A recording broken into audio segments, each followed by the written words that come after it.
All right, welcoming to the CNO show right now. This guy's a comedic genius, a legend. Craig Ferguson says it all on Epix. The special premieres on Epix and epixhd.com. Craig Ferguson, February 19th. How are you, sir?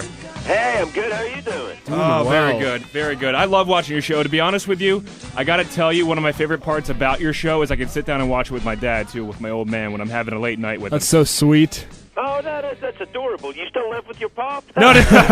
I've since moved out. It's been about 6 weeks now. Oh, really? How's it going? You get nervous not living in the basement? Yeah, seriously. Now, when I watch the Late Show, whether it's a guy or a girl, your guests seem to be genuinely enjoyable of their time with you. Now, obviously, they're actors, but do you feel like you have a gift in connecting with people, or is there a trick to it, or is it something you had to learn? I think it's the absence of a trick is really what it is. I mean, the thing is, I don't have any aspirations or desire to be an interviewer. I can't really interview people, but I know that I can. Neither can we. My way out. What's that? I said neither can we. Well, there you go then. You're developing the same style as me. I talked myself, because I've been married 3 times. I've talked my way out of some tricky situations. So you bring that to the situation. I mean, it's kind of, you just try and have a decent conversation with someone and try and get along with them. And what I do over time, I don't know if you guys do this, but anyone that it doesn't work with, I just don't ask them back. Right. You know, and you kind of whittle them out that way. Well, hopefully we'll be able to ask you back after this interview. That's right. Well, come on, I'm doing my best. I'm trying to take Hey, no, hopefully you're not whittling us out. That's what we're hoping for. Not at all. Craig, I always hear about TV shows having so many writers helping with the show, but the monologues that you do at the beginning of the show really seem to be just you. I mean, how much of TV is writers, and how much of it is just you going off the cuff? Well, most of the show is off the cuff. What we do is that, the first part of the show, where the cold open part, is just I make a point of never preparing for that at all. Like, we turn on the camera and then I have to find my way through it. It kind of keeps me interested. And then the monologue that happens after that, I prepare with the writers of the show. That's the only real written part of the show. And then, and it's not really written. What we do is we construct a set of bullet points and things that I'm going to talk about. And then I put that up on the prompter so that I've got some kind of, running order of how I'm going to approach it. And then after that, it's all freewheeling from there on in. So not a lot of the show is written at all. Maybe on any given night, anything from 15 to 20%. Okay. Now, give us a little snippet about your special coming up on Epix, because I know from what I was reading about it, it seems to be that it's got your fingerprints all over it. Is this a passion project of yours? Well, what it is I tour doing stand-up. I've been a stand-up since I was in my early 20s. So, it's kind of what I've always done, and it's been my fail-safe position. And I still do it, and I like to do it. Stand-up's a little bit like crack. I mean, once you do it, you don't really stop. It's like Jay Leno still goes out and does stand-up, and it isn't for the money. It's just that you do it. And I kind of, I've been touring the stand-up show, and then when it's time to retire that material, it's time to, shoot it, put it on a TV special, and move on to the next one. Do you find like you're the natural fit to be the next late night host?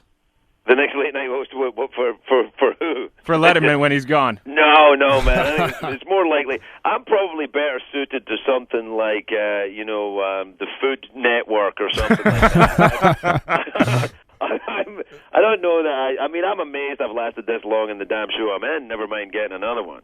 Craig, you are from Scotland. I am a fellow foreigner. I was born in Morocco.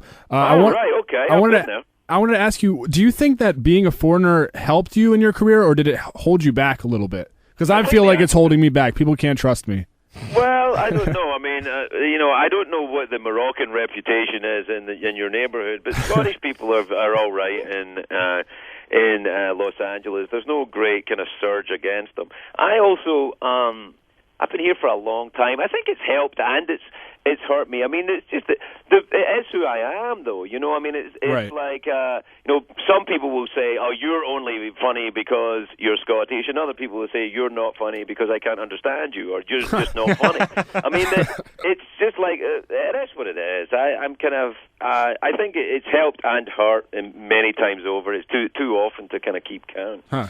You had humble beginnings as a punk rocker back in the UK. Growing up around the music like great punk rock music like Iggy Pop, the Sex Pistols. Do you find it difficult to take Pete Wentz and say Fall Out Boy seriously as punk rockers when they're sitting across from you? Well, it's a different thing, punk rock now. It's kind of like saying, it's become a genre or a kind of description of a style of music. I mean, punk rock, back in the late 70s and mid to late 70s was kind of more about a young person's rebellion movement. Right. It wasn't just a style of music. So it kind of, the meaning of the word has changed. I don't associate punk rock with most musicians now. Right. Speaking of punk rock, Mark Hoppus from Blink-182, I see that he follows you on Twitter. Now, he was actually supposed to come on in the CNO show a few days ago.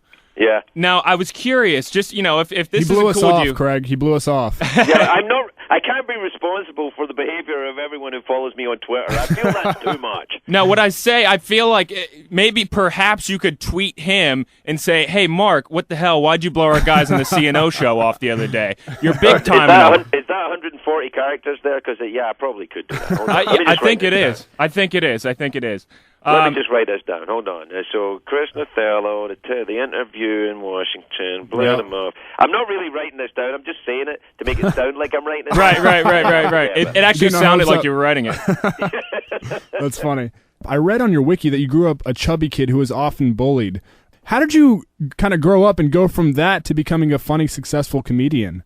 Well, it doesn't happen overnight, and I don't know. I mean, it depends on who you talk to, whether I'm either funny or successful. But I guess what you do is you develop anybody that's pushed around when you're a kid. If you're a tubby kid or a gay kid or a shy kid or you kind of get pushed around and you develop a kind of thick skin, I guess, or you try to a way of protecting yourself. In one of your books, you wrote about the responses not to give while testing to become a citizen. I think that's hilarious. Do you remember any of those off the top of your head? Well, the responses, the questions that I was asked. Yeah, no, just some of the responses. I believe it was you had responded, and you said, you know what? I when I was going through the process of becoming a citizen, these are the responses not to give, and I found out the hard way type of situation.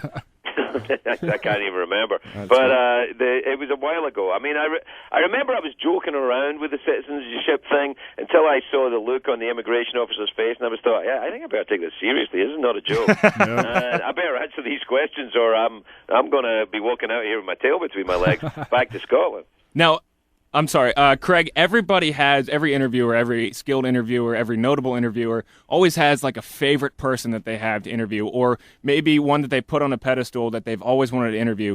Do you have one person or two people that you've always wanted to interview that perhaps you haven't gotten the chance to yet? Not in the sense that I don't kind of walk around holding that, but there are times when names come up and I'll go, oh yeah, I'd really like to meet them.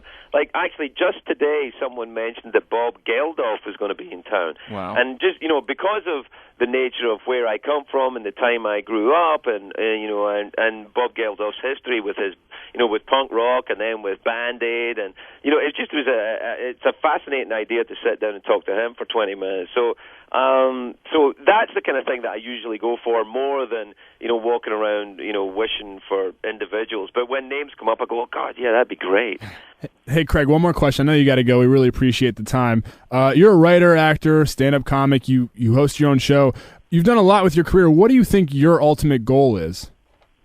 I think writing, to be honest. I think writing is probably the freest place to be. I mean, that's the place where you really don't have to worry about anyone kind of looking over your shoulder. And once it's done, it's done. You know what I mean? You write it down, it's finished, you send it away, and wave it bye-bye.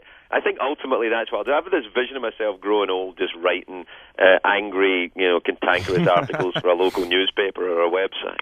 Craig Ferguson says it all, coming up on Epix. The special premieres on Epix and EpixHD.com, February 19th. And, of course, you can catch him Monday through Friday on The Late Late Show. Craig Ferguson, thank you so much for joining the CNO Show.